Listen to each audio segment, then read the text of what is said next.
Спортивное шоу боям в смешанном стиле можно увидеть своими глазами, не выезжая за пределы республики. Такая возможность жителям Ингушетии представилась благодаря договоренности, которую достиг глава республики с Александром Емельяненко.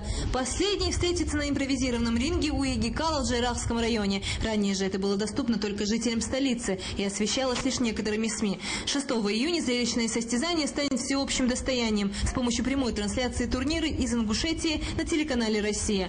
Комитет по делам молодежи, Министерство по физической культуре и спорту вместе с главными организаторами М1 Global готовится к событию мирового уровня.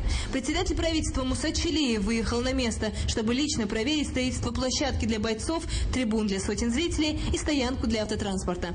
Премьер поставил перед организаторами задачу: бой должны увидеть абсолютно все. Для этого будет организован заезд жителей со всех районов республики. Они приедут на специальных автобусах в сопровождении ГИБДД. Более того, как для гостей, так и для местного населения в день турнира будут работать рестораны и торговые точки, которые реализуют мороженое и прохладительные напитки. Зрелищность поединков, по заверениям организаторов, будет расти с каждым разом. В подготовке и уровне участников предъявляются новые критерии. Аншлаги на каждом турнире, невзирая на расширение площадки проведения чемпионатов. Гвоздь программы яркого и захватывающего турнира – бой Емельяненко и Магомедова. Однако в программе рассчитано еще 12 профессиональных боев. Председатель правительства одобрил ответственный подход организаторов и внес небольшие корректировки в планировку территории. Пресс-служба правительства специально для программы «Вести»